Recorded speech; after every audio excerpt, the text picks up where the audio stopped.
औज़ुबिल्लाहि मिनश्शैतानिर्रजीम बिस्मिल्लाहिर्रहमानिर्रहीम। अस्सलाम वालेकुम डियर स्टूडेंट्स, उम्मीद है कि आप सब लोग खैरियत से होंगे।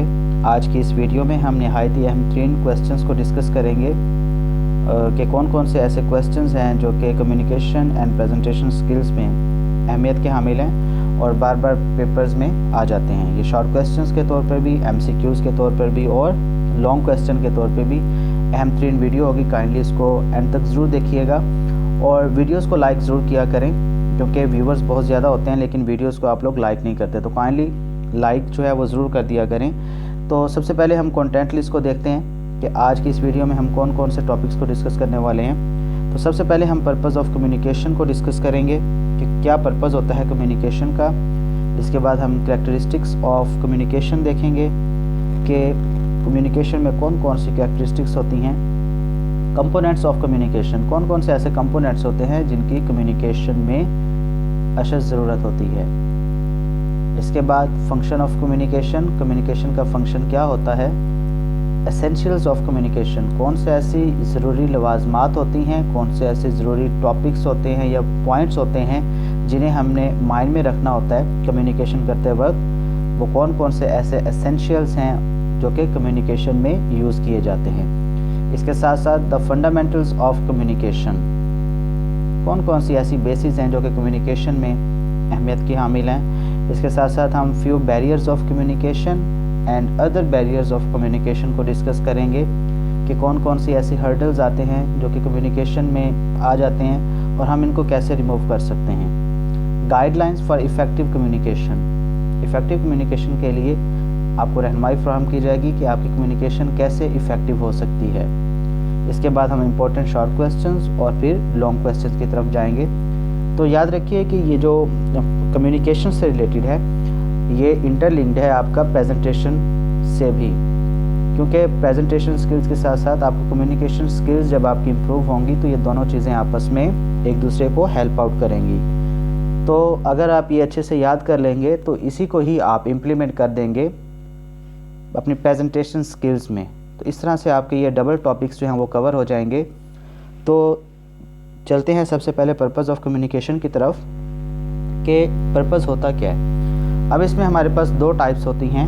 Number 1 the general purpose and the second one is the specific purpose. तो सबसे पहले हम देखते हैं जनरल पर्पज़ ऑफ कम्युनिकेशन को।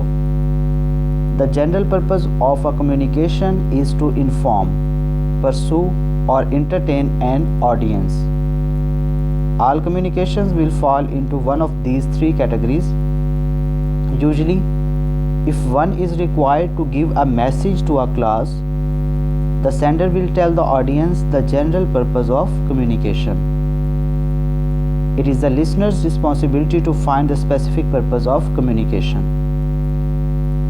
Clear? अब हम देखते हैं कि what is the specific purpose of a communication. The specific purpose of communication is the idea or statement that gives communication direction beyond the general purpose.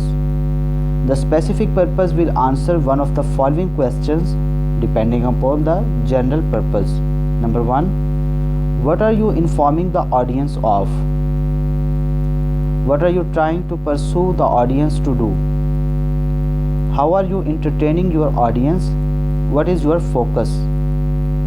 The majority of communication will fall under either inform or pursue general purpose. Even motivational communications are persuasive since they are made to pursue the audience to work harder or try new things or never give up, etc. The primary objective of communication is to convey information.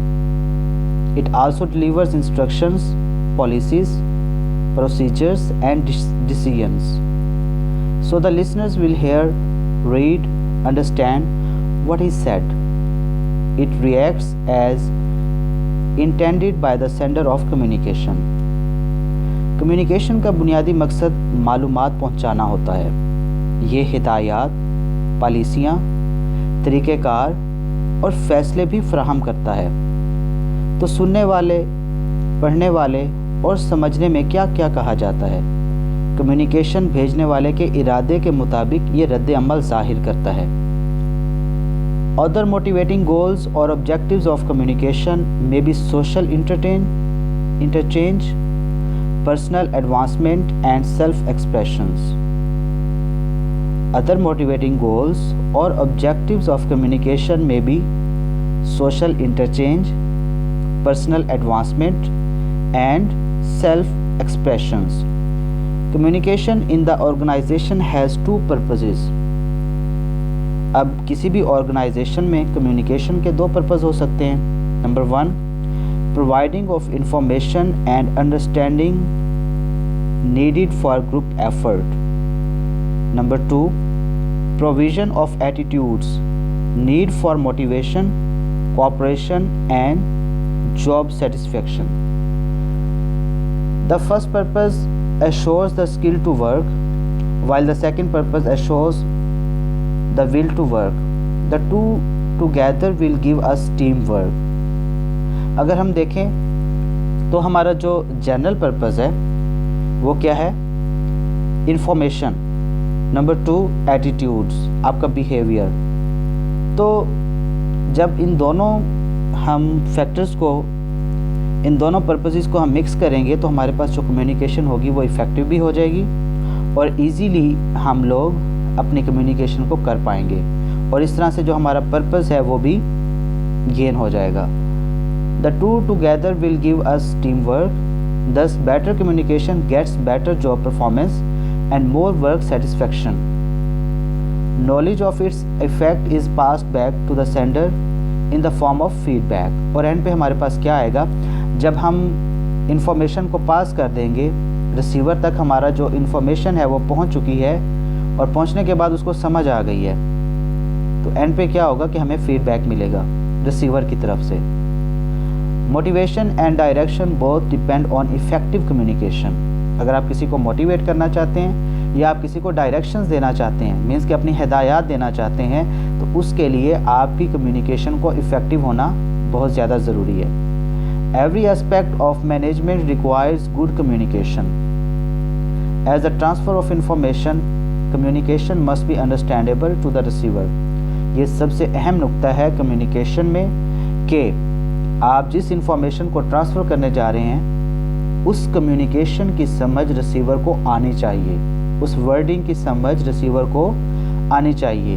ऐसा नहीं होना चाहिए कि आप कोई typical किस्म के words जो हैं वो आप लोग उसमें लिख दें या बोल दें और ऑडियंस जो है, जो लिसनर है, वो समझने से ही कासिर हो, तो ये प्रॉब्लमेटिक हो जाएगी. इस तरह आपकी कम्युनिकेशन इफ़ेक्टिव नहीं हो पाएगी.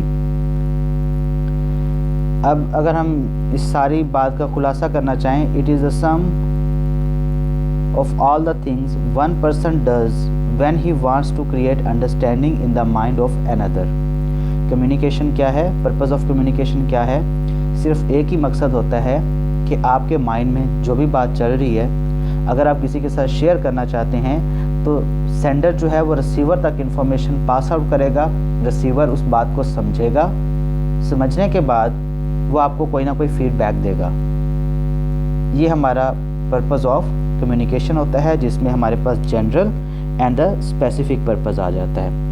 नेक्स्ट हमारे पास जो टॉपिक है मोस्ट इम्पोर्टेंट जो हमारे पास, इसमें हम देखते हैं कि कैरेक्टरिस्टिक्स ऑफ कम्युनिकेशन, कि ऐसी कौन कौन सी कैरेक्टरिस्टिक्स होती हैं जो कि कम्युनिकेशन में ज़रूरी होती हैं, कौन कौन सी ऐसी खसूसियात होती हैं.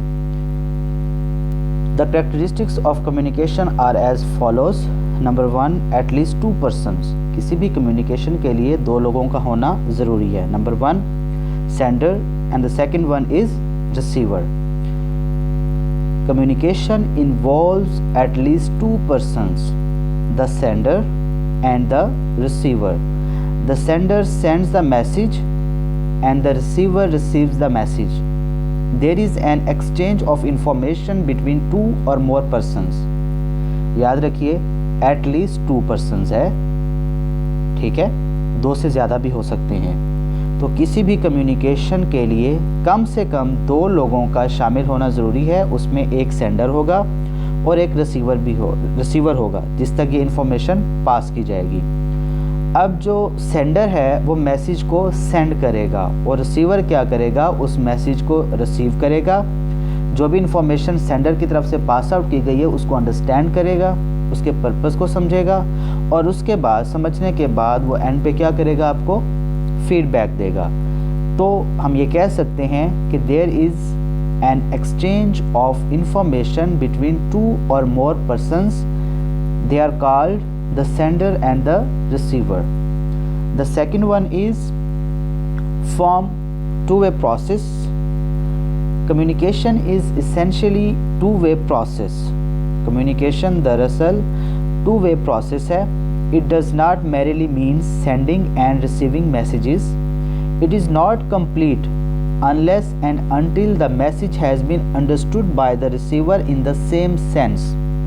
अब जो सबसे अहम नुक्ता है इसमें वो ये है कि ये टू वे प्रोसेस तो है, बट इसमें ये बात जानना अशद ज़रूरी है कि जो मैसेज सेंड किया गया है सेंडर की तरफ से वो रिसीवर को उसी तरह समझ भी आना चाहिए। क्लियर कि yes it is a two way process, it does not merely means sending and receiving messages.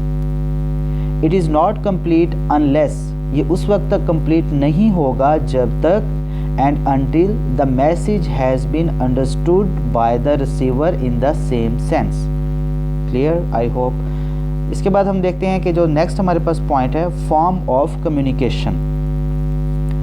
आपकी कम्युनिकेशन की कौन कौन सी फॉर्म हो सकती हैं, कौन कौन सी किस्में हो सकती हैं। कम्युनिकेशन में be take several forms, for example order, instruction, report, queries, etc. It may be verbal or written. It may be formal or informal. अब जो आपके पास कम्युनिकेशन के टाइप्स हैं वर्बल, रिटन और इसके साथ साथ फॉर्मल और इनफॉर्मल, ये दोनों हो सकती हैं। अब फॉर्मल और इनफॉर्मल आप लोग पहले भी पढ़ चुके हैं पॉलिसीज़ में। फॉर्मल क्या होगी, जो आप किसी इंस्टीट्यूट किसी भी रूल्स एंड रेगुलेशन के तहत कम्युनिकेशन करेंगे, that is called formal. And जो आप लोग आम गुफ्तगू करेंगे जो बगैर किसी रूल्स एंड रेगुलेशन के होगी, किसी इंस्टीट्यूट के अंदर नहीं होगी, उसको हम इनफॉर्मल कहेंगे। इसके बाद हम देखते हैं कि what is the scope of communication, that is the important characteristics of a communication. कि स्कोप क्या होता है। Communication is present in all human relationships. It is essential in all types of organizations and at all levels of management. It has a very wide scope. Communication जो है वो इंसान के relationships में ये पाई जाती है, क्योंकि हम social animal हैं, मुआशरे में हमें दूसरे लोगों की ज़रूरत होती है। इसीलिए इसका जो scope है communication का ये बहुत वसी है और ज़िंदगी के आलमोस्ट हर शोबे में हमें कम्युनिकेशन की ज़रूरत होती है। तो ये एक इम्पोर्टेंट इसका जो कैरेक्टरिस्टिक्स है स्कोप, ये कहलाएगी कम्युनिकेशन की। नेक्स्ट है हमारे पास dynamic process. Communication is influenced by the mood and thinking of the sender and receiver. Communication का जो इन्फ्लुएंस होता है वो मूड और thinking of the sender and the receiver पर डिपेंड करता है। It keeps on changing depending upon the level of understanding of the sender and receiver. Next है हमारे पास goal oriented. Communication is goal oriented. It is effective only when there is a comparison of goals of the sender and the receiver. Means कि आपने कोई भी task जो है वो आपने सेलेक्ट किया हुआ है, आपने कोई भी गोल सेट किया हुआ है, उसके तहत आप लोग जो कम्युनिकेशन करेंगे उसको हम क्या कहेंगे कि ये इफ़ेक्टिव कम्युनिकेशन है और इसके पीछे कोई ना कोई गोल ओरिएंटेड है जिसमें आपने कम्युनिकेशन के थ्रू उस गोल को अचीव करना है। नेक्स्ट है हमारे पास इंटरडिसिप्लिनरी। इंटरडिसिप्लिनरी में क्या आएगा, communication drives knowledge from several sciences like anthropology, study of body language, sociology, study of human behavior, psychology, study of human etc. The linking between these sciences make communication effective. अब इसका जो ताल्लुक़ है वो हमारे हर ज़िंदगी के शोबे के साथ है। जैसा कि ये बात मैं पहले बता चुका हूँ कि study of body language, study of human behaviour and study of human, ये सारी चीज़ें आपस में इंटरलिंक्ड हैं। तो इसीलिए हम इसको क्या कहेंगे, इंटर डिसिप्लिनरी कम्युनिकेशन। तो ये हमारे पास एक करैक्टरिस्टिक्स आ जाएगी कम्युनिकेशन की। नेक्स्ट जो हमारे पास पॉइंट है वो है interpersonal relations. The main purpose of communication is to influence the human behaviour which creates interpersonal relations. Clear? जो हमारा मेन मकसद होता है कम्युनिकेशन का, ये होता है कि हम इन्फ्लुएंस करें द ह्यूमन बिहेवियर को which creates interpersonal relations. Next है हमारे पास circular process. What is circular process? There is circular flow of information in the communication process. एक सर्कुलर फ्लो होता है हदायत का कम्युनिकेशन प्रोसेस में। आफ्टर द फीडबैक के बाद the receiver of the original message is required to transmit another message. अब होता क्या है कि रिसीवर को ओरिजिनल मैसेज के अलावा उसको दूसरे मैसेजेस भी कन्वे करना होता है। The response indicates the success of the communication. और फिर आपको जो रिस्पॉन्स मिलेगा वो इस बात का इशारा करेगा कि आया कि आपकी जो कम्युनिकेशन थी वो सक्सेसफुल रही भी है या नहीं। तो ये थी चंद एक हमारे पास करैक्टरिस्टिक्स ऑफ कम्युनिकेशन। अब हम बढ़ते हैं नेक्स्ट, कंपोनेंट्स ऑफ कम्युनिकेशन। के कम्युनिकेशन प्रोसेस में कौन कौन से ऐसे कंपोनेंट्स होते हैं जो कि अशद ज़रूरी होते हैं। Communication is the process by which one person conveys meaning from one person to another. Communication एक ऐसा तरीक़ेकार है जिसमें एक शख्स अपने जो मतलब होता है, अपने जो मीनिंग होते हैं, उसको वह कन्वे करता है दूसरे शख्स तक। It is a two way process which takes place in the relationship between a sender and a receiver. It is continuous and interpersonal process. ये जारी रहने वाला और interpersonal process होता है। तो इसमें हम देखते हैं the communication process has following components. अब हम components को देखते हैं कि वो कौन कौन से होते हैं। नंबर 1, sender और communicator. Sender is an employee with ideas, intentions, information and a purpose for communicating. Sender जो होता है या कम्युनिकेटर जो होता है वो एक ऐसा एम्प्लॉय होता है जिसके पास आइडियाज़, इंटेंशंस, इंफॉर्मेशन और कोई ना कोई पर्पस ऑफ कम्युनिकेशन होता है। Communication begins when a sender identifies the need to send a message based on certain reasons. Communication उस वक्त स्टार्ट होती है, उस वक्त शुरू होती है जब एक इन्फॉर्मेशन भेजने वाला ये ज़रूरत महसूस करता है कि उसने एक मैसेज भेजना है जिसके अंदर कुछ रीज़न्स होंगी, कुछ वजूहात होंगी जिसकी वजह से उसे मैसेज सेंड करना पड़ रहा है। इसको हम क्या कहेंगे, सेंडर और कम्युनिकेटर। एक ऐसा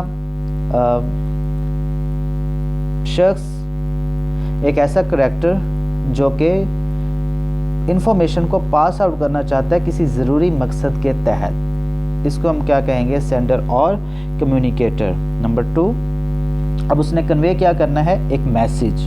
तो मैसेज क्या होगा, ये भी इम्पोर्टेंट कंपोनेंट है कम्युनिकेशन का। The sender encodes meaning into a message that can be transmitted. अब जो उसकी थिंकिंग होगी उसको वो कुछ अल्फाज में लिख के, बोल के, इशारों की सूरत में वो क्या करेगा कि उसको पास करेगा। मीन्स कि अपने थॉट को उसने किसी भी चीज़ में वो बोल के भी, वो अल्फाज की सूरत में हो सकती है, वो रिटर्न फॉर्म में हो सकती है, वो बोल के हो सकती है, वो इशारों की सूरत में हो सकती है, कोई भी तरीका हो सकता है। तो ये उसका मैसेज कहलाएगा जिसने उसको ट्रांसमिट करना है। The message represents the meaning the source is trying to convey. The message represents the meaning the source is trying to convey. इसके बाद है हमारे पास encoding. What is encoding? The function of encoding is to provide a form in which ideas and purpose can be expressed as a message.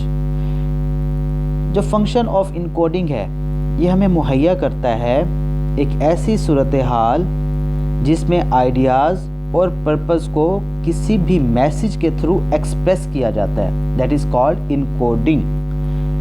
The result of the encoding process is the message. Encoding involves translating the sender's ideas into a systematic set of symbols or gestures. Clear? कि हमारे पास जो result होता है encoding process का वो एक message की सूरत में होता है। इनकोडिंग से क्या मुराद है? वो इन्फॉर्मेशन जो इन सिंबल्स में, इन वर्ड्स में, इन इशारों में पाई जाएगी उसको हम क्या कहेंगे? इनकोडिंग। मीन्स कि आपने जो मैसेज उसके अंदर कन्वे किया है, जो इन्फॉर्मेशन आपने वर्ड्स में, लेटर्स में, इशारों में जो आपने लिया है मतलब उनका, आप उसको क्या कहेंगे? इनकोडिंग। इसके बाद है चैनल और मीडियम। अब आपने सेंडर वो भी आपके पास आ गया, मैसेज वो भी आ गया। मैसेज जो इनकोडिंग हुई है उसके नतीजे में मैसेजेस आया। मैसेज को कन्वे करने के लिए अब आपको किसी न किसी चैनल या मीडियम की ज़रूरत पड़ेगी। अब हम ये देखते हैं कि व्हाट इज़ चैनल और medium. The channel is the carrier of the message. It is the link that connects the source and the receiver. ये एक ऐसा रब्त होता है, एक ऐसा ताल्लुक़ प्रोड्यूस करता है, एक ऐसा सोर्स होता है जो कि लिंक जनरेट करता है रिसीवर और सोर्स में। It is face to face communication, telephone calls, meetings और अदर रिटन रिपोर्ट्स, कुछ भी हो सकता है। मीडियम कोई भी हो सकता है। क्लियर? अब हम देखते हैं रिसीवर। Who is receiver? जितनी भी ये इंफॉर्मेशन पास की गई है, जो मैसेज कन्वे किया गया है किसी भी चैनल या मीडियम के थ्रू, अब उसको कोई ना कोई रिसीव करने वाला तो होगा, उसको हम क्या कहेंगे? Receiver. The receiver is the individual whose senses perceive the sender's message. Receiver जो होता है एक ऐसा इंडिविजुअल होता है जिसका काम क्या होता है कि वो सेंडर के मैसेज को परसीव करे। देयर मे बी वन और मैनी रिसीवर्स। कोई एक भी हो सकता है और एक से ज़्यादा भी हो सकते हैं। जिस तरह सेंडर एक भी हो सकता है और एक से ज़्यादा भी हो सकते हैं। If the message does not reach the receiver, communication is not completed। अगर मैसेज रिसीवर तक नहीं पहुंच पाया तो कम्युनिकेशन कंप्लीट नहीं हो पाएगी। Clear? That is the receiver and it is an important component of communication. Number 6 पे है हमारे पास डिकोडिंग। अब जो मतलब इनकोड किया गया था अब उसको हम डिकोड करेंगे। Decoding is the process by which the receiver interprets the message and translates it into meaningful information. Decoding एक ऐसा तरीक़ेकार है जिसमें रिसीवर इंटरप्रेट करता है मैसेज को और उसको ट्रांसलेट करता है इनटू मीनिंगफुल इंफॉर्मेशन में। Decoding is a two-step process. Number 1, the receiver must first perceive the message. Number 2, the receiver must then interpret it. एक तो मैसेज को उसने रिसीव किया, उसके बाद उसको जो अंडरस्टैंडिंग गेन करेगा इसको हम क्या कहेंगे? The receiver must then interpret it. इसके बाद जो हमारे पास नेक्स्ट है component communication noise. In communication noise can be thought of as those factors that disturb the intended message. Noise may occur in each of the elements of communication. Noise hinders communication. It includes the following factors. Number 1, factors which hinder the development of a clear thought. रुकावट होते हैं, ज़ाहिरी बात है। Noise जहाँ पे भी होगी वहाँ पे कम्युनिकेशन इफ़ेक्टिवली नहीं हो पाएगी, प्रॉब्लम्स आएंगी, हर्डल्स आएंगी, बैरियर्स होंगे। ये faulty encoding due to ambiguous symbols, defects in channel, inattentive reception. आप जब अटेंटिव ही नहीं होंगे तो आप किस तरह से किसी मैसेज को रिसीव कर पाएंगे? तो आपकी जो उसको डिकोड करना होगा वो भी इससे मुतासिर होगा। Faulty decoding due to prejudices, wrong understanding, personal outlook, wrong meaning of words and symbols, ये प्रॉब्लम आपके पास आएंगी। Noise can result in miscommunication. Hence, the important point is to realize all these possibilities of noise and to minimize them. ये जितने भी हमने points को discuss किया है, जिसमें क्या था, factors which hinder the development of a clear thought, faulty encoding due to ambiguous symbols, defects in channel, inattentive reception, faulty decoding due to prejudice, wrong understanding, personal outlook, wrong meaning of words and symbols। इन सब को हमें जितना possible हो सके हमें इन्हें minimise करना होगा ताकि हमारी कम्युनिकेशन जो है वो इफ़ेक्टिवली हो पाए। एंड पे जो हमारे पास कंपोनेंट होता है दैट इज़ फीडबैक। फीडबैक क्या होता है? A feedback provides a link और channel for the communicator to know the receiver's response. Feedback जो होता है वो हमें मुहैया करता है एक ऐसा लिंक या चैनल जिसके ज़रिए से कोई भी कम्युनिकेटर ये जान पाता है कि रिसीवर का किस कदर रिस्पॉन्स आया है। अब फॉर एग्ज़ाम्पल मैं लेक्चर दे रहा हूँ आपको, अब आपके जो कमेंट्स और व्यूअर्स होंगे और इस पे जो लाइक्स होंगे वो इस चीज़ को एक तरह से वो फीडबैक होगा कि आया कि आप लोगों को कुछ समझ आया भी है या नहीं। That is called feedback. It also determines whether the message has been received. Feedback में कम इन मैनी वेज, इसकी बहुत सी सूरतें हो सकती हैं, बहुत सी शक्लें हो सकती हैं। In face-to-face communication, feedback comes through facial expressions of the receiver.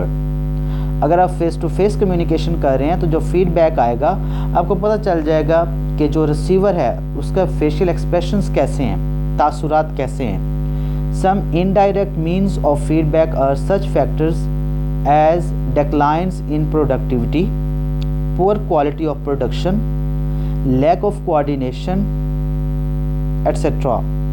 Feedback may cause the sender to modify his future communication. Feedback जो होता है ये बहुत बड़ी वजह होती है किसी भी सेंडर के लिए कि वो मॉडिफाई करे अपनी फ्यूचर कम्युनिकेशन को।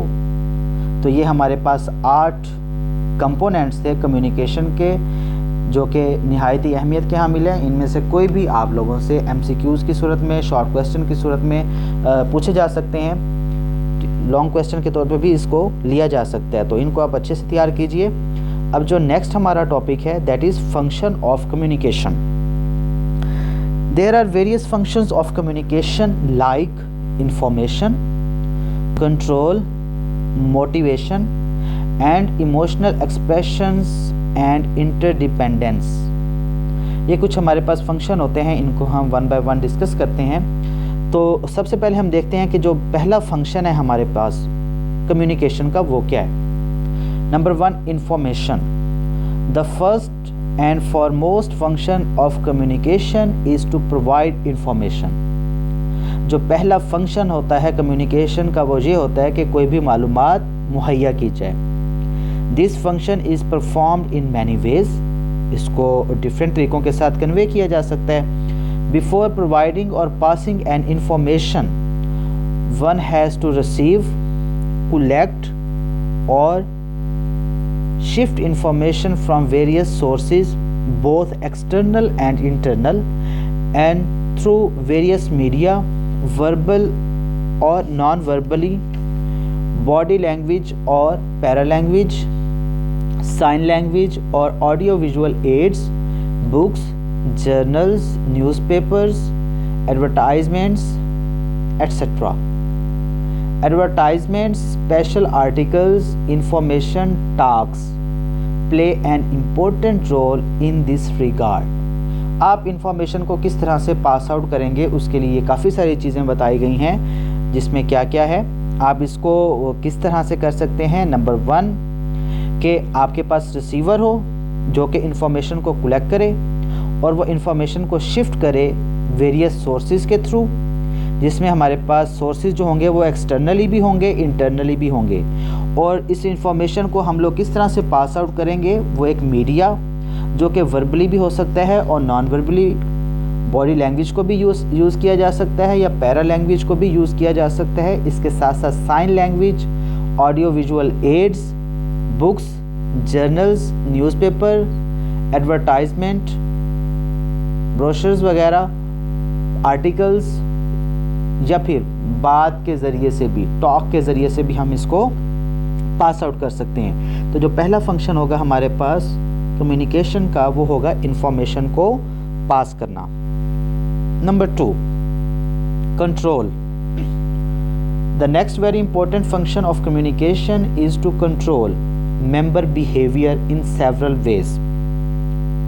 जो हमारे पास दूसरा अहम फंक्शन है कम्युनिकेशन का, वो ये है कि हम जो मेंबर्स हैं उनके बिहेवियर को डिफरेंट तरीक़ों से कंट्रोल करें।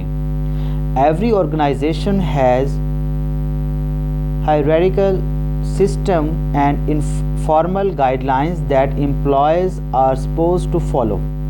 देखें, हर एक ऑर्गेनाइजेशन के अंदर एक सिस्टम होता है जिसमें उन्हें फॉर्मल गाइडलाइंस दी जाती हैं एम्प्लॉयज़ को, और उन्हें उनको फॉलो करना होता है। ठीक है, कि आप किसी भी टीम को किस तरह से कंट्रोल कर सकते हैं, उसके लिए आपको कोई एक सिस्टम जनरेट करना पड़ेगा, उन्हें कुछ हिदायत देनी पड़ेंगी, दैट मे बी फॉर्मल और informal. In fact, it is now becoming more and more explicit that informal communication exercises greater control than formal communication। तो इसमें क्या होता है कि जो इनफॉर्मल कम्युनिकेशन होती है उसको ज़्यादा एक्सरसाइज किया जाता है कंट्रोल करने के लिए एक फॉर्मल कम्युनिकेशन के लिए। एक इनफॉर्मल कम्युनिकेशन को ज़्यादा इम्प्लीमेंट किया जाता है किसी भी टास्क को कंट्रोल करने के लिए, किसी भी टीम को कंट्रोल करने के लिए और अपने अहदाफ को हासिल करने के लिए। इसके बाद जो थर्ड नंबर पे हमारे पास फंक्शन आता है, दैट इज़ मोटिवेशन। बहुत ही अहम ये हमारे पास फंक्शन है जिसमें क्या होता है कि मोटिवेशन बहुत ज़्यादा ज़रूरी होती है। In the words of Robins, communication fosters motivation by clarifying to employees what is to be done, how well they are doing, and what can be done to improve performance। Robins ने अपने अल्फाज में motivation को इस तरह से explain किया है कि कम्युनिकेशन एक ऐसा तरीक़ेकार है जिसमें आप अपने एम्प्लॉयज़ को क्लैरिफाई करते हो कि उन्होंने क्या काम करना है, कितने अच्छे तरीके से वो काम कर रहे हैं और इसमें क्या इम्प्रूवमेंट की और गुंजाइश है। इसको आप क्या कहेंगे, मोटिवेशन या उनकी performance. The formation of specific goals, feedback on the progress toward the goals and reinforcement of desired behaviour all stimulate motivation and require communication. आपके पास जो फॉर्मेशन ऑफ स्पेसिफिक गोल्स होते हैं, फीडबैक होते हैं on the progress towards the goals, ये आपको reinforce करते हैं उस डिज़ायर बिहेवियर की तरफ जो कि आपको कम्युनिकेशन के लिए रिक्वायर्ड होता है। फॉर एग्ज़ाम्पल, आप किसी भी इंस्टीट्यूट में काम कर रहे हैं, आपको अगर शाबाश मिलती है it means you are doing well. आपको अगर किसी किस्म की इंस्ट्रक्शंस दी जाती हैं कि आप इसको इम्प्लीमेंट कीजिए, इससे आपकी जो टीचिंग स्किल्स हैं वो और इम्प्रूव होंगी, तो ये भी एक आप कह सकते हैं कि मोटिवेशन का तरीका है, but in positive sense. Clear. इसके बाद जो हमारे पास फोर्थ फंक्शन है वो क्या है, emotional expressions and interdependence. The work group is a primary source for social interaction. जो आपका एक ग्रुप होगा काम करने वाला, वो प्राइमरी सोर्स है फॉर सोशल इंटरेक्शन, जिसमें आपका एक दूसरों के साथ इंटरेक्शन होता है, रब्त होता है, ताल्लुक़ होता है। The communication that takes place within the group is of vital importance in the sense that it gives them the best opportunity to share their frustrations as well as feelings of satisfaction. देखें, जब भी आप कोई काम कर रहे हैं, तो अगर आप ग्रुप की सूरत में काम कर रहे हैं तो आपके साथ जो कोलीग्स होंगे, जो आपके फेलोज़ होंगे, आप उनके साथ किसी भी पॉइंट को डिस्कस कर सकते हैं, आप उनसे हेल्प ले सकते हैं और आप उनके साथ अपनी फ्रस्ट्रेशंस को शेयर कर सकते हैं, जिससे क्या होगा कि आप सेटिस्फाई होंगे। क्लियर। और आपके माइंड में जितने भी प्रॉब्लम्स हैं आप अपने इमोशंस को ईजीली एक्सप्रेस कर पाएंगे और उससे आप कोई ना कोई बेहतर रिजल्ट भी निकाल पाएंगे। Clear. Communication in this way provides them a release for their feelings and that is the fulfillment of an important social need. Communication is a social activity. The members of the group or organization are human beings who have so much to share, gather or pass on. अब communication दरअसल एक समाजी, एक मुआशरती activity है जिसमें जितने भी members होते हैं किसी भी ग्रुप के या ऑर्गेनाइजेशन के, वो ह्यूमन बींग्स होते हैं। उनके पास बहुत कुछ शेयर करने के लिए होता है, गैदर करने के लिए होता है और उनको दूसरों तक पास ऑन करने के लिए होता है। It is at a very essential 1-to-1 level that we live the primary laws of love and life. किसी भी रिश्ते के लिए, किसी भी रिलेशनशिप के लिए हमेशा आपको सेकंड पर्सन की ज़रूरत होती है। एक कपल के लिए एक दूसरे को समझना, एक दूसरे को इंफॉर्मेशन को पास आउट करना थ्रू वर्बल, नॉन वर्बल, कुछ भी हो सकता है, ठीक है, इंडिकेशंस के थ्रू हो सकता है। तो आप क्या करते हैं कि अपने मैसेज को कन्वे करते हैं और इससे क्या होता है कि क्लैरिटी होती है और इंसान जो है वो अपनी ज़िंदगी को अच्छे तरीके से गुजारता है। इसके बाद जो एंड पे है हमारे पास कंक्लूजन, वो इसका कंक्लूजन क्या होगा, इन सारे फंक्शंस का हमारे पास कंक्लूजन क्या आएगा, information, control, motivation and emotional expression and interdependence.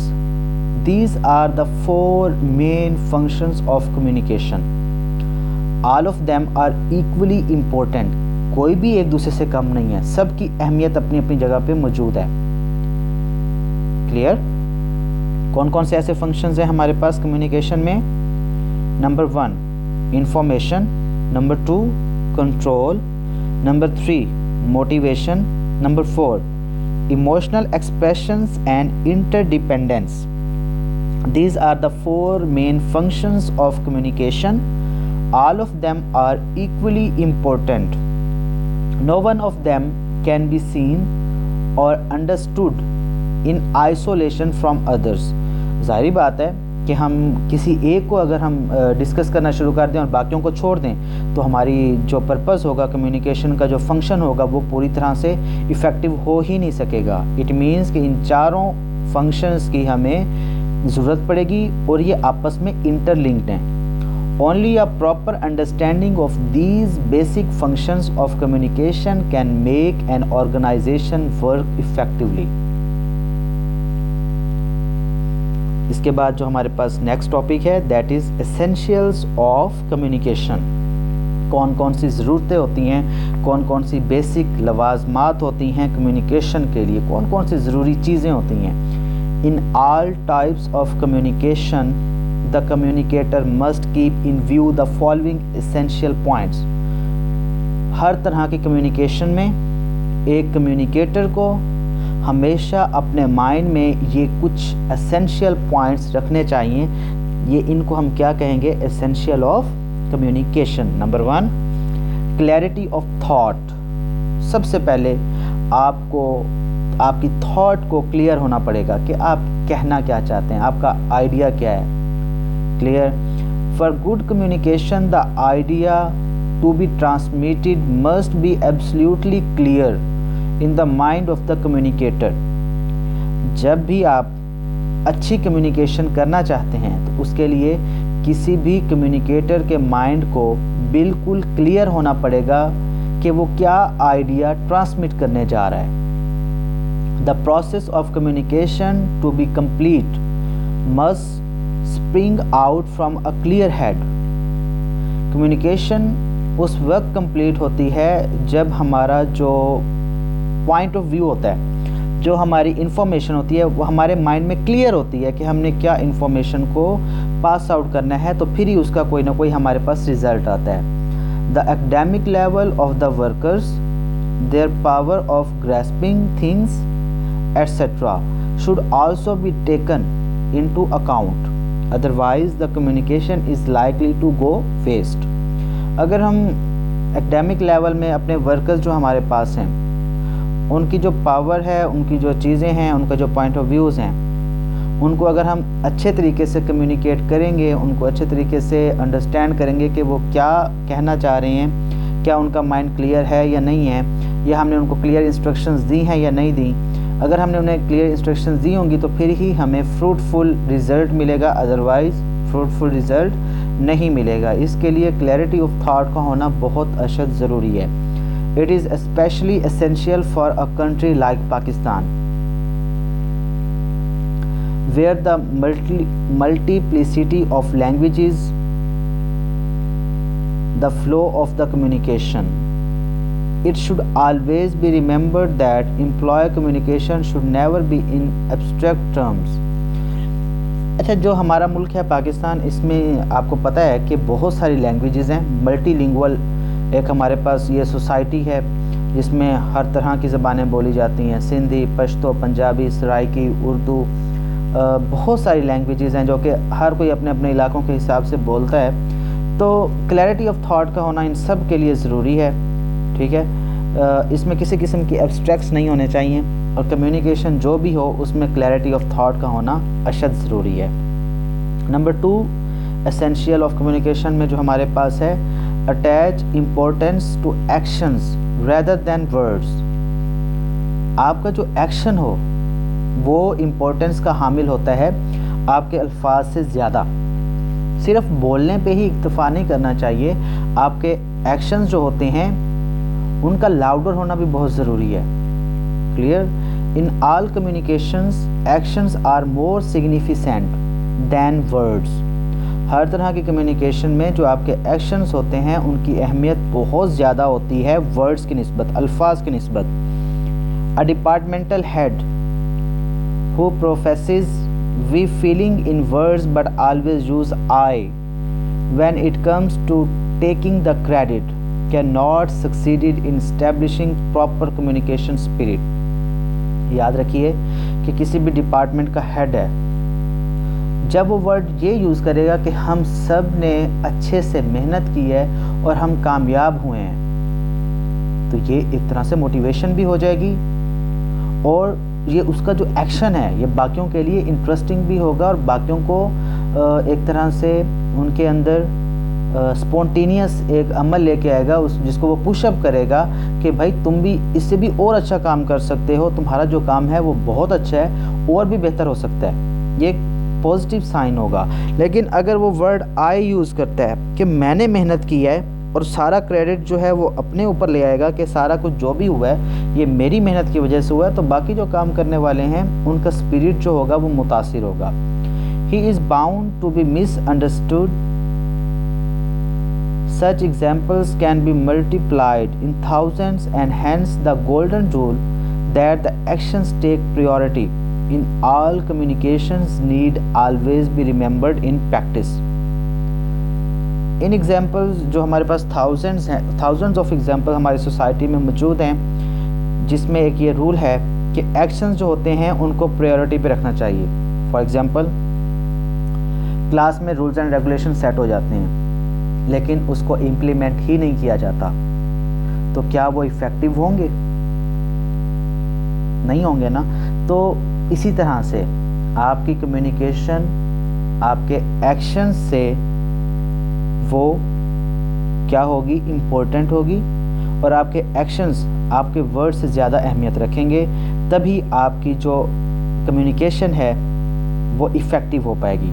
तो importance to action rather than words, ये एसेंशियल ऑफ कम्युनिकेशन है। थर्ड नंबर पे है participation. Communicator and the recipient should participate in the communication. जितने भी कम्युनिकेटर या बाकी लोग जो इसमें शामिल होते हैं उन्हें कम्युनिकेशन में पार्टिसिपेट करना चाहिए। एक मैं समझता हूँ कि क्लास के अंदर डिस्कशन मेथड चल रहा है, तो इसमें टीचर के साथ साथ बाकी सब बच्चों को भी पार्टिसिपेट करना चाहिए, उन्हें भी बोलना चाहिए। अगर पार्टिसिपेशन होगी तो ये इफ़ेक्टिव कम्युनिकेशन की तरफ जाएगी। Clear? It is common complaint of the workers that proper and patient head is not given to their voice. Listening plays a very fundamental part in oral communication. It is listening which leads to participation and understanding in oral communication. But this listening is not merely passive hearing. It is smart, which is to be perfected with practice. ये smart किस तरह से होगी? This is based on sound knowledge of principles of human nature. अक्सर ये अमूमन जब भी हम डॉक्टर के पास जाते हैं तो कुछ डॉक्टर्स इस तरह के होते हैं जो आपकी कम्युनिकेशन को सुनते हैं। आप उनके साथ अपनी सारी जितनी भी सिचुएशन होती है आप उनके साथ डिस्कस करते हैं और वो आपको दिलासा भी दे के भेजता है और साथ में मेडिसिन भी दे के भेजता है। तो आप उसको क्या कंसीडर करते हैं कि ये बहुत अच्छा डॉक्टर है, एटलीस्ट इसने मेरी बात को सुना है। आप मीन्स के मेंटली तौर पे आप मुतमईन होके आते हैं। क्यों?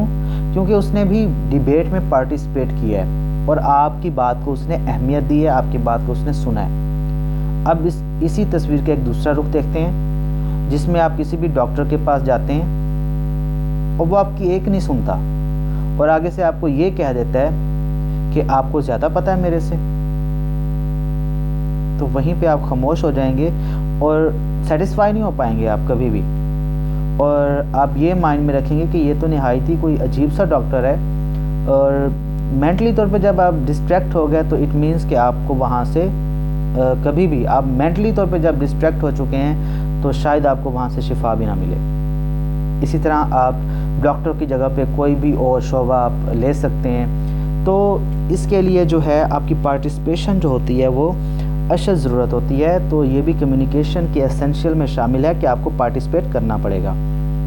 Transmission in this connection to communicator must plan carefully. जो कनेक्शन द कम्युनिकेटर, जो भी कनेक्शन होगा कम्युनिकेटर का, उसको केयरफुली प्लान करना पड़ेगा। क्या? What to communicate and how to communicate. क्या कम्युनिकेट किया जाए और किस तरह से कम्युनिकेट किया जाए मीन्स कि एक इंफॉर्मेशन को किस तरह से ट्रांसफ़र किया जाए और उसमें क्या ट्रांसफ़र किया जाए। How can the management communicate with the workers when they themselves do not know or cannot understand all the facts about the new wage incentive plan. Further, delegation of authority without responsibility breaks down the spirit of communication. देखें, जितने भी आपके workers हैं, जितने भी आपके students हैं, अगर आप उन्हें क्लियरली कोई एक इंस्ट्रक्शन नहीं देते तो उनका माइंड जो है वो डिस्ट्रैक्ट रहेगा। वो पूरी तरह से तवज्जो नहीं दे पाएंगे अपने तालीम पर, अपने टॉपिक्स पर। लेकिन अगर आप अपने स्टूडेंट्स को अच्छे से गाइड कर देते हैं तो उनके लिए काम करना आसान हो जाएगा। मीन्स कि आप उनको क्लोज एंडेड कर दें, ओपन एंडेड पे ना ले जाएं। आप उनको क्लोज एंडेड रखें, उनको कुछ हिदायत दें और उन हिदायत की रोशनी में वो क्या करेंगे कि अपने आप को प्रिपेयर कर लेंगे। दैट इज़ कॉल्ड ट्रांसमिशन, कि वो अपने मैसेज को किस तरह से और उस मैसेज में क्या कन्वे करेंगे। You must be clearful. Keep the system always alive.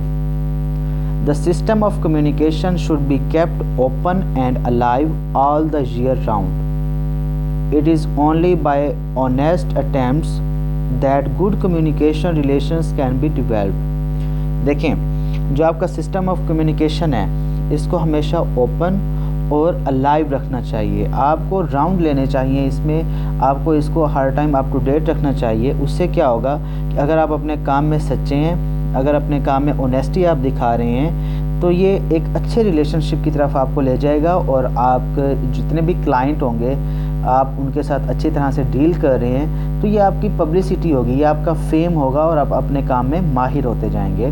तो keep the system always alive. इसके बाद जो हमारे पास पॉइंट है, cordial man boss relations. Hand and glove kinship between the superior and the subordinates is always an essential precondition for the success of any system of communication. याद रखिए कि जो ताल्लुक़ होता है किसी भी सुपीरियर और सबॉर्डिनेटर में, मालिक और उसके समझ लें कि एम्प्लॉय में, उसका अच्छा होना, अच्छी कम्युनिकेशन का होना उसके लिए अशद ज़रूरी है. Effective communication requires a quality of relationship between people immediately connected with each other. It requires sound industrial relation policies and practices, an all-round atmosphere of friendly cooperation and a feeling of trust and confidence throughout the organization, right from the top management down to humblest worker.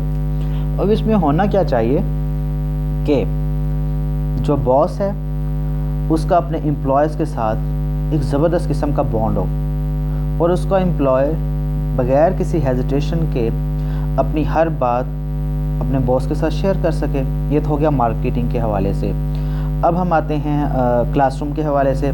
जितने भी students हैं उनका अपने teacher के साथ relation होना अच्छा relation होना ये अशद ज़रूरी है. उसकी रीज़न क्या होगी कि अगर एक अच्छी बॉन्डिंग होगी क्लास के अंदर, उससे क्या होगा कि बच्चे जो होंगे वो एक फ्रीली इन्वायरमेंट में अच्छी तरह से ग्रो कर पाएंगे, उन्हें चीज़ें समझना आसान हो जाएगा और वो इजीली अपने मैसेज को कन्वे कर पाएंगे.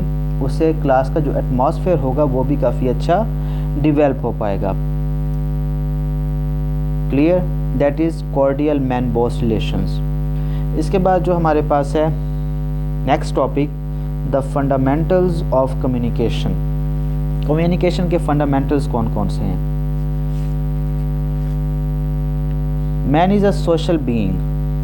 ही has to cooperate with others and engage himself with socially useful activities. इंसान जो आपको पता है कि एक सोशल एनिमल है और इसको क्या करना पड़ेगा कि इसको कोऑपरेट करना पड़ेगा दूसरे लोगों के साथ और अपने आप के साथ इंगेज करना पड़ेगा सोशली इन यूजफुल एक्टिविटीज़ में. Again I am repeating, man is a social being. He has to cooperate with others and engage himself with socially useful activities. आपको क्या करना पड़ेगा कि अपने आप को जो सोशली एक्टिविटीज़ हैं उनमें आपको इंगेज करना पड़ेगा. Communication waves together the totality of individual experiences. Through communication man avoids the frustration, loneliness of isolation. देखें, जब आपके माइंड में कोई भी प्रॉब्लम है, आप किसी भी प्रॉब्लम की वजह से परेशान हैं, तो आप उसको किस तरह से दूर कर सकते हैं?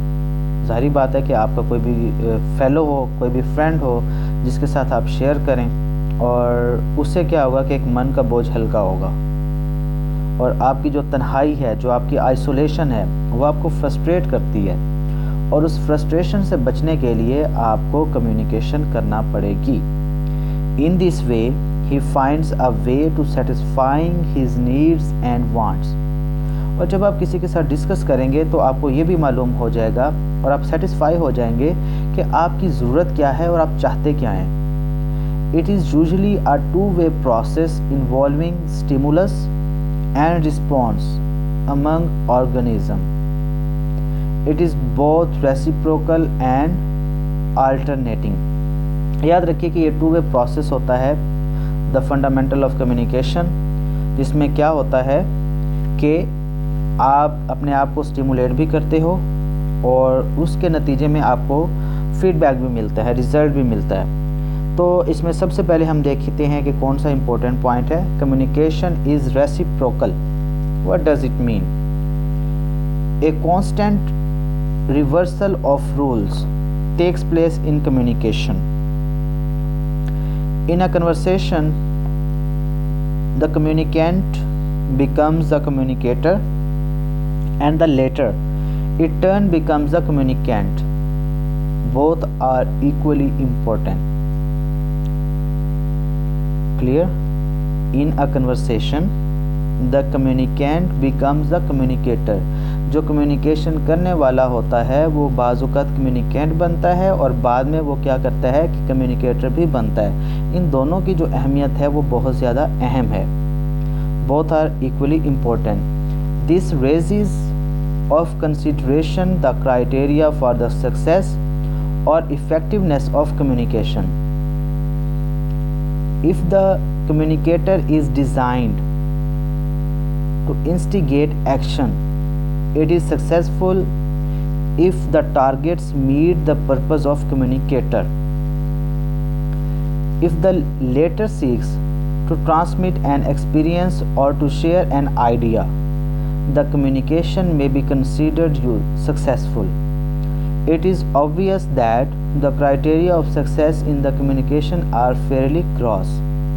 अब इसमें होता क्या है कि एक रेसिप्रोकल है, ठीक है, जिसमें कम्युनिकेशन इज़ रेसिप्रोकल।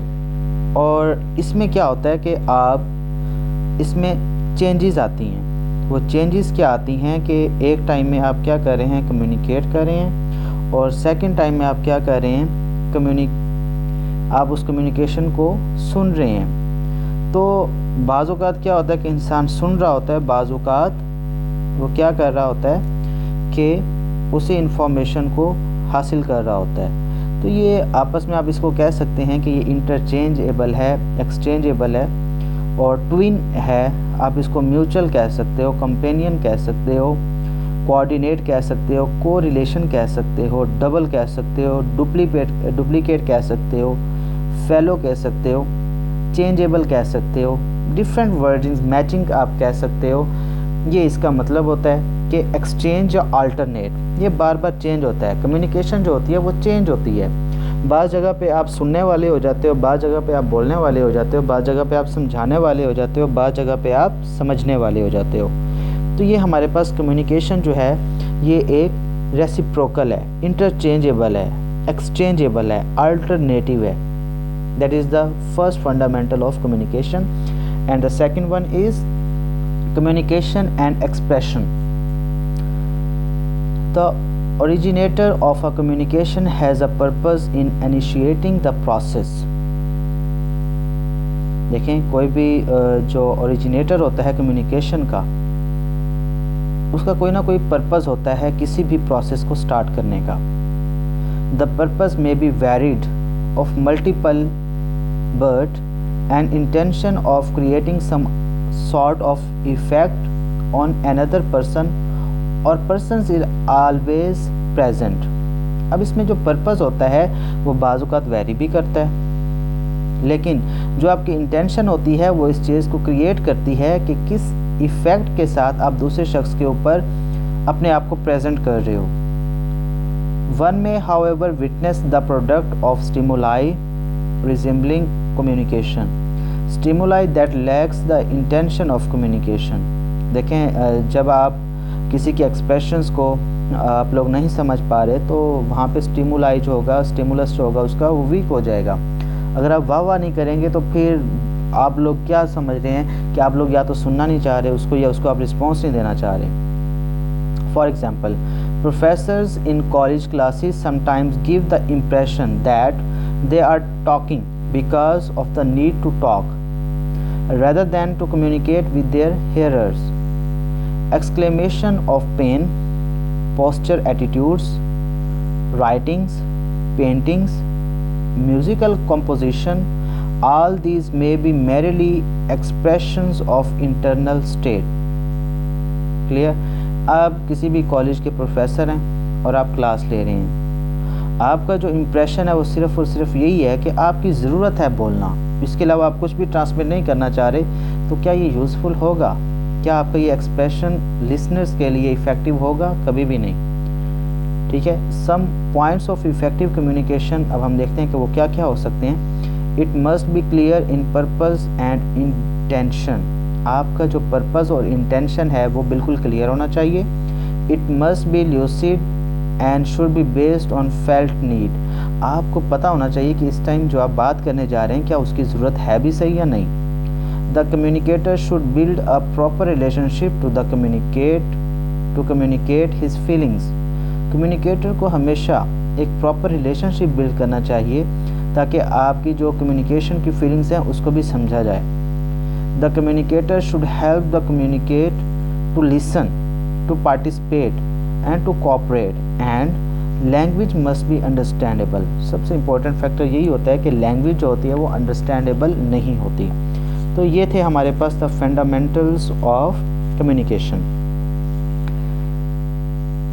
नेक्स्ट जो हमारे पास है फ्यू बैरियर्स ऑफ कम्युनिकेशन। देखिए कि कम्युनिकेशन में बैरियर्स क्या होते हैं, मीन्स कि वो तमाम हर्डल्स, वो तमाम रुकावटें जो आप कम्युनिकेशन कर रहे हैं और उसमें आपको उनका सामना करना पड़ रहा है। फॉर एग्ज़ाम्पल, अगर आप ऑडियो विजुअल एड्स इस्तेमाल कर रहे हैं और लाइट का ना होना, प्रॉपर रूम के अंदर लाइट का ना होना, साउंड का ना होना और नॉइस होना, ये सारे बैरियर्स हैं। A person at times wants to communicate one thing. एक शख्स जो है वो कोई भी बात करना चाहता है, but actually he communicate something else which he never intended. लेकिन वो कुछ ऐसा कर जाता है जिसकी उसको बिल्कुल भी तवक्को नहीं थी कि वो ऐसा करेगा। उसकी वजह क्या होगी कि आपके काम में किसी ने रुकावट डाली है, किसी ने उसके अंदर प्रॉब्लम क्रिएट किया है। उससे आपको क्या है कि बैरियर आ गया आपकी कम्युनिकेशन में और आप अपनी बात को सही तरह से कन्वे नहीं कर पाए हो। कौन कौन से ऐसे बैरियर्स ऑफ कम्युनिकेशन होते हैं? Number 1, lack of a proper style और फीडबैक। आपका जो स्टाइल होता है वो प्रॉपर नहीं होता और फीडबैक आप नहीं ले रहे होते। Number 2, content irrelevant to the needs. जो आप कंटेंट प्रोवाइड कर रहे हो वो इरेलीवेंट है जो आपकी नीड्स हैं। Number 3, failure to maintain a two way flow of communication. ये नहीं है कि आप एक ही शख्स जो है वो बोलता चला जाए और सेकंड पर्सन को वो पार्टिसिपेट ही ना करने दे, तो ये इफ़ेक्टिव कम्युनिकेशन नहीं होगी, बल्कि ये बैरियर हो जाएगा कम्युनिकेशन में। उसके बाद है unsuited climate, lack of provision for horizontal flow of ideas, non availability of technical consultants, semantic difficulties, lack of leadership,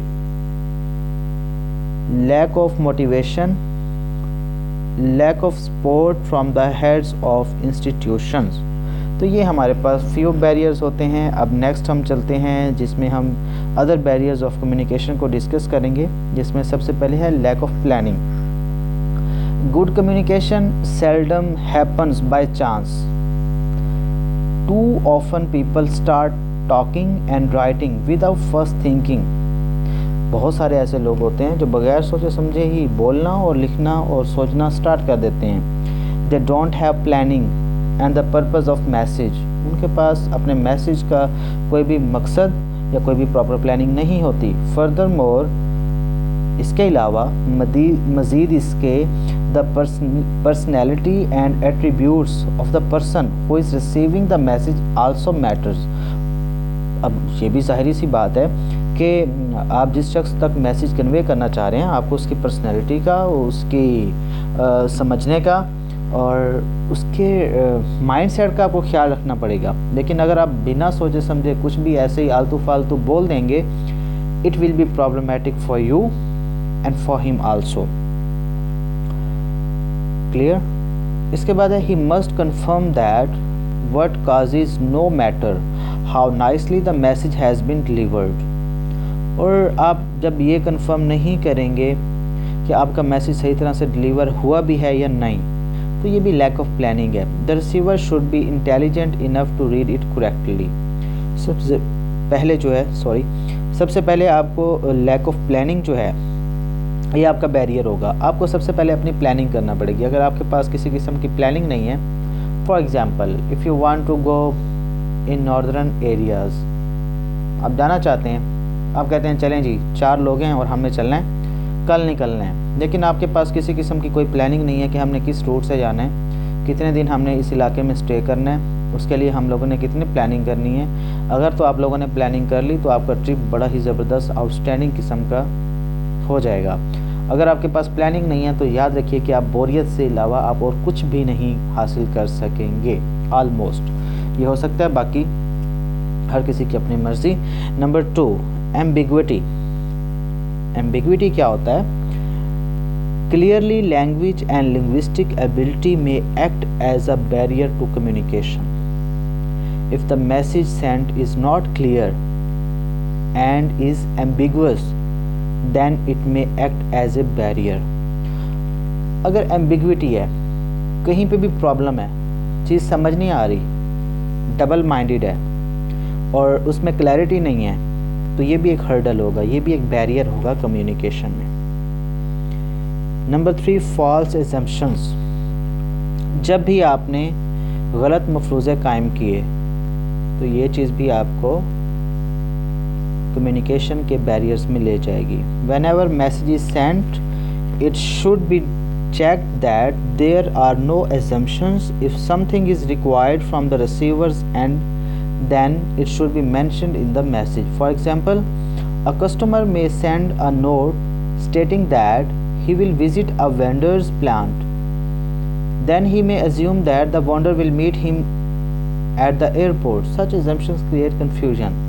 means कि आपको अपने बात में क्लियर होना पड़ेगा। जो भी आपने assumption सेट करने हैं उसके लिए क्लैरिटी चाहिए होगी।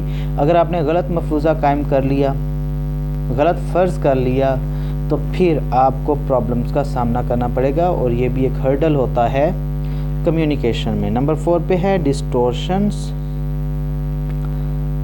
Another barrier to effective communication is distortion, which can be accidental or deliberate.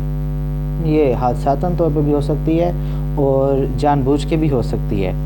Sender must have sent the message but the receiver was too busy to register it.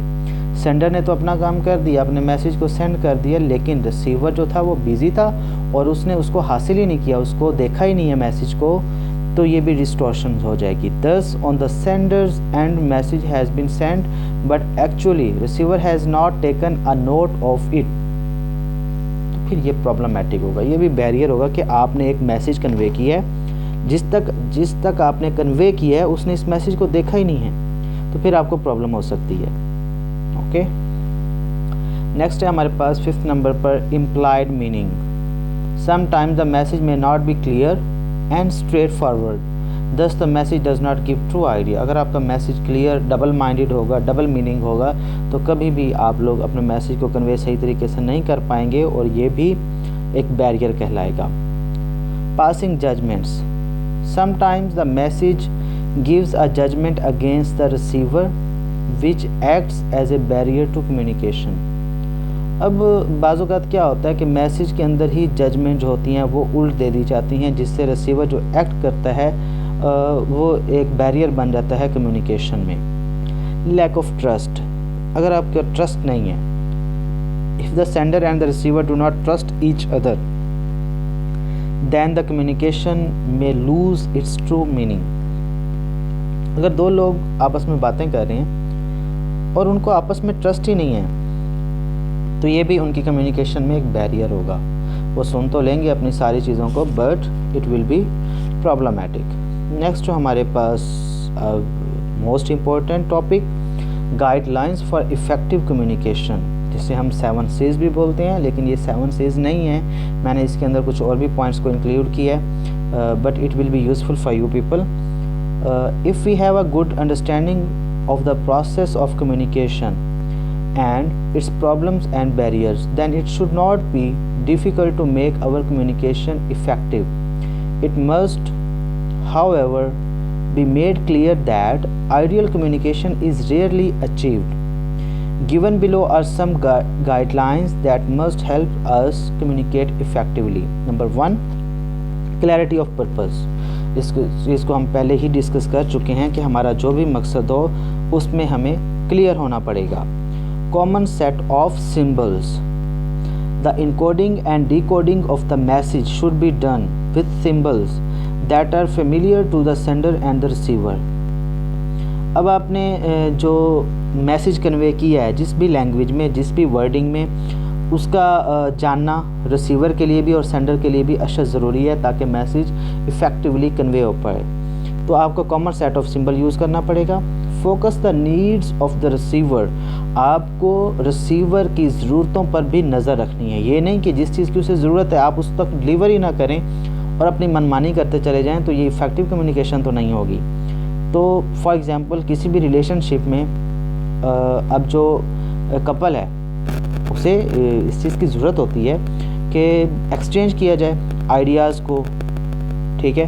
तो उसके लिए क्या करना पड़ेगा कि उन्हें कुछ अल्फाज का इस्तेमाल करना पड़ेगा, कुछ इंडिकेशंस का इस्तेमाल करना पड़ेगा, जिसके लिए उनकी कम्युनिकेशन इफ़ेक्टिव हो पाएगी। इसके बाद है हमारे पास यूज़ फीडबैक। आपका जो फीडबैक होता है ये बड़ा ही अहमियत का हामिल होता है, जो कि आपको ये बताता है कि आपने जो कम्युनिकेशन किया वो कितनी इफ़ेक्टिव थी। तो अपने फीडबैक जो है ये भी एक इफ़ेक्टिव कम्युनिकेशन में इम्पोर्टेंस का हामिल होता है। इसके बाद है एक्टिव लिसनिंग। याद रखिए कि आपको एक्टिव लिसनिंग करनी पड़ेगी। अगर आप कुछ भी सीखना चाहते हैं तो उसके लिए आपको सुनना पड़ता है। क्लियर? अब इसके लिए साइलेंस की बहुत अशद ज़रूरत होती है। साइलेंट, खामोशी। अगर हम इसको स्पेल को तोड़ें, साइलेंट में जितने भी अल्फ़ाबेट लेटर्स आ रहे हैं, अब मैं इसको रीअरेंज करता हूँ। साइलेंट, SILENT, ठीक है। लिसन, LISTEN, ये आप लोग लिख के देखिएगा, सेम अल्फ़ाबेट्स हैं। और इसमें क्या होगा कि अगर आप साइलेंस में रहेंगे तो आप लोग अच्छे तरीके से लिसन कर पाएंगे, और अगर आप लोग साइलेंस में नहीं हैं तो आप लोग कभी भी इंफॉर्मेशन को सही तरह से हासिल नहीं कर सकते। तो एक्टिव लिसनिंग जो होगी वो भी इम्पोर्टेंट रोल प्ले करेगी इफ़ेक्टिव कम्युनिकेशन में। Controlling emotions. इमोशंस जो होते हैं वो भी इंटरपर्सनल रिलेशनशिप में बड़े अहमियत के हामिल होते हैं किसी भी ऑर्गेनाइजेशन में। तो आपको अपने ऑब्जेक्टिव को हासिल करने के लिए इमोशंस को भी कंट्रोल करना पड़ेगा। इसके बाद है पोलाइटनेस। आपको पोलाइट होना पड़ेगा हर तरह से, और ये चीज़ आपकी इफ़ेक्टिव कम्युनिकेशन में आएगी। सबको सुनिए, मौका दीजिए, तहम्मुल से सुनिए, तहम्मुल से जवाब दीजिए। Eliminate noise. जितना हो सके नॉइज़ को कंट्रोल कीजिए, क्योंकि ये बैरियर है, इसको हम पहले भी डिस्कस कर चुके हैं। तो एलिमिनेट नॉइज़ को जितना हो सकता है कम कीजिए। Clarify assumptions. अपने जितने भी मफरूज़े हैं उनको क्लियर कीजिए शुरू से ही, ये ना हो कि बाद में आपको पछताना पड़े और आपका मैसेज सही तरीके से कन्वे ना हो। तो इफ़ेक्टिव कम्युनिकेशन में क्लैरिटी जो होती है अजम्पशन की, वो बहुत अशद ज़रूरी होती है। Avoiding connotation and ambiguities. जितने भी कॉनोटेशंस और एम्बिग्विटीज़ हैं उनसे आप अवॉइड कीजिए। इस तरह के मैसेजेस बिल्कुल ना, आप इस तरह की लैंग्वेज बिल्कुल ना यूज़ करें जो डबल मीनिंग हो, बल्कि आपकी जो वर्डिंग हो वो बिल्कुल क्लियर होनी चाहिए, और जिस लैंग्वेज में आप बात करें वो अंडरस्टैंडेबल हो सुनने वालों के लिए, तो आपकी ये इफ़ेक्टिव कम्युनिकेशन कहलाएगी। Socio psychological aspect. अब आपको पता है कि ये 2 वे प्रोसेस होता है कम्युनिकेशन का, जिसमें सेंडर और रिसीवर दोनों आपस में पार्टिसिपेट करते हैं। अगर उनका कल्चर सेम है, सेम बैकग्राउंड से उनका ताल्लुक़ है, तो उनकी कम्युनिकेशन इफ़ेक्टिव होगी। तो इसके लिए सोशियो साइकोलॉजिकल एस्पेक्ट को भी माइंड में रखना निहायत ज़रूरी है।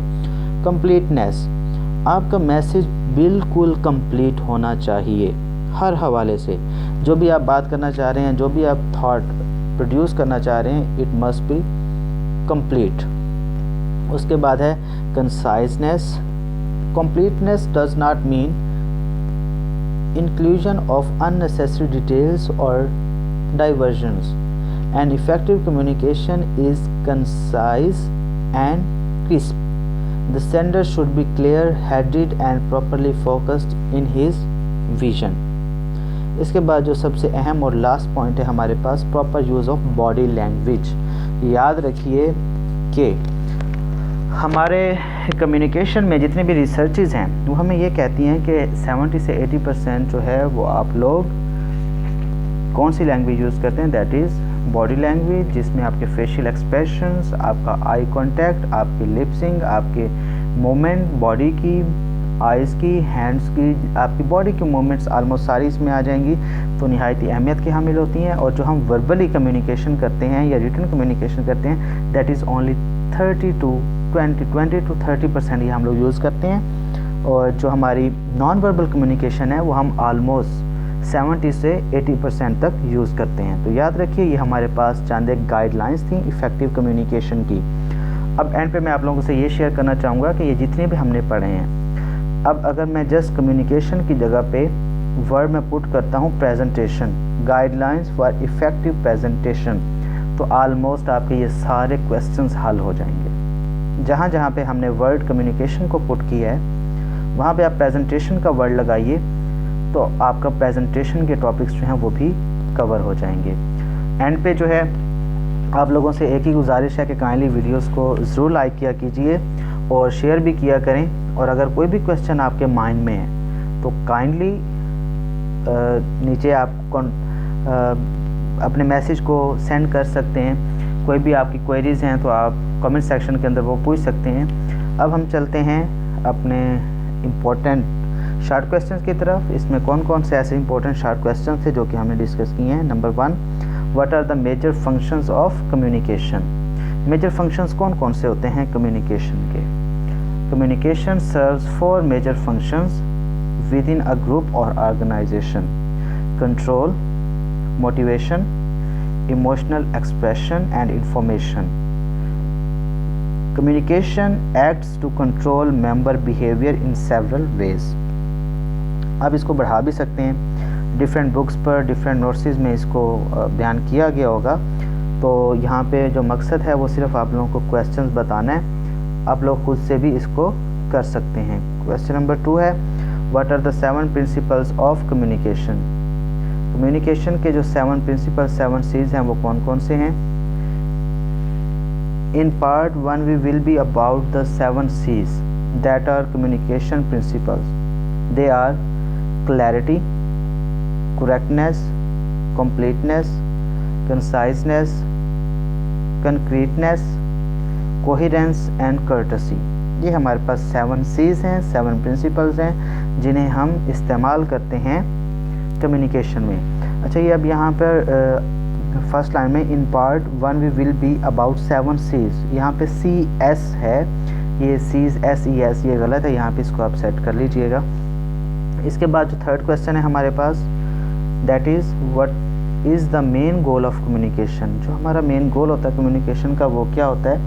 The main goal of communication is to convey information and to understanding of that information from one person or group to another person or group. जो हमारा मेन कम्युनिकेशन का मकसद होता है वो ये होता है कि हमने जो इन्फॉर्मेशन होती है उसको कन्वे करना होता है, और उस इन्फॉर्मेशन को एक शख्स ने कन्वे करना होता है, दूसरे ने उसको अंडरस्टैंड करना होता है। वो वन पर्सन हो सकता है, वन ग्रुप हो सकता है, कुछ भी हो सकता है। This communication process is divided into 3 basic components. 3 इसमें बेसिक कंपोनेंट्स होते हैं। वो कौन कौन से। Sender transmits a message through a channel to the receiver. एक मैसेज सेंड करने वाला एक प्रॉपर चैनल के थ्रू एक मैसेज को कन्वे करता है। इसके बाद है what is the objective, what is the main goal of communication, ये हो गया हमारा। नेक्स्ट है what is the importance of a message in communication. Communication involves 2 or more people as a sender and receiver is essential for this process to take place। ज़रा आपको ये हम पहले भी डिस्कस कर चुके हैं कि किसी भी मैसेज को कन्वे करने में जो सेंडर और रिसीवर का होना नहायत ही अशद ज़रूरी है, और उस चीज़ का भी जिसके ज़रिए से ये मैसेज कन्वे हो रहा है। Communication is also sent is also about the transferring of information that helps a person to understand the purpose of message। Number 6 पे अब हम देखते हैं कि हमारे पास कौन सा क्वेश्चन है। What is the purpose of informing? आपका मकसद क्या होता है इन्फॉर्मिंग करने का। The author must decide whether his purpose for writing is to inform, pursue, entertain or explain his ideas to the reader। हम इस चीज़ को हम बहुत ही अच्छे से पीछे से हम डिस्कस कर चुके हैं। अगर आप लोगों ने नहीं सुना तो आप लोग मिड में चले जाएं इस वीडियो के, तो आपको आंसर मिल जाएगा। What are 3 barriers to communication. Some common barriers to effective communication include: 'The use of jargons, emotional barriers and taboos, restrictions, lack of attention, interest, distractions or irrelevance to the receiver, difference in perception and viewpoint। ये आपके पास few barriers हैं। आप इसको बढ़ा भी सकते हैं। याद रखिए कि 5 नंबर के लिए इतना लिखना काफ़ी नहीं है, आपको थोड़ा सा और भी इसमें इंक्लूड करना पड़ेगा। अब हम चलते हैं इसके लॉन्ग क्वेश्चंस की तरफ कि कौन कौन से लॉन्ग क्वेश्चन जो हैं वो इम्पोर्टेंट हैं, जिन्हें हमने डिस्कस किए हैं इस पूरी वीडियो में और एग्जामिनेशन पॉइंट ऑफ व्यू से भी वो अहमियत के हामिल हैं। Number 1, what is the primary purpose of communication. Number 2, write down the characteristics of communication. अब ये सारी चीज़ें हम पीछे डिस्कस कर चुके हैं, क्लियर। नंबर 3 पे हमारे पास discuss the 4 function of communication. आपने 4 फंक्शन ऑफ कम्युनिकेशन जो है वो बयान करने हैं कि ऐसे कौन कौन से फंक्शन होते हैं जो कि कम्युनिकेशन में लागू होते हैं। नेक्स्ट जो है हमारे पास question, that is what are the fundamentals of communication. And the last one is discuss genre and a specific purpose of communication. That is not genre, that is general. Discuss general and specific purpose of communication. General और specific purpose of communication क्या होता है। तो dear students, ये थी आज की video. इंशाल्लाह जल्द ही मैं बाकी जो लेक्चर्स हैं आपके कम्युनिकेशन एंड प्रेजेंटेशन स्किल्स के वो भी अपलोड करूँगा, लेकिन उसके लिए आप लोगों का रिस्पॉन्स इन वीडियोज़ पर नहायत ही ज़रूरत का हामिल होगा, जिससे मुझे ये पता चलेगा। इट मीन्स के फ़ीडबैक जो कि हमने पढ़ा है, फ़ीडबैक का होना ज़्यादा ज़रूरी है। अगर आप लोग फ़ीडबैक अच्छा नहीं देंगे तो मैं मोटिवेट नहीं हो पाऊँगा। तो आप लोग अगर चाहते हैं कि आप लोगों को लेक्चर और दिए जाएं तो काइंडली वीडियोस को लाइक कीजिए, शेयर कीजिए, अपने जूनियर्स को इस चैनल के बारे में रेकमेंड कीजिए, क्योंकि फ़र्स्ट सेमेस्टर के जितने भी लेक्चर्स हैं इंग्लिश से रिलेटेड वो मौजूद हैं। आप लोगों ने भी वहाँ से पढ़ा हुआ है, तो काइंडली जितने भी आपके जूनियर्स हैं उनको ये रेकमेंड कीजिए और कोशिश किया करें कि जब भी न्यू वीडियो आए तो आप उसको स्टेटस पे या बाकी सोशल मीडिया वगैरह के ऊपर आप लिंक को शेयर कर दिया करें, ताकि बाकियों तक भी इंफॉर्मेशन पास आउट हो जाए। अपना बहुत सारा ख्याल रखिएगा, दुआओं में याद रखिएगा। अल्लाह हाफिज़।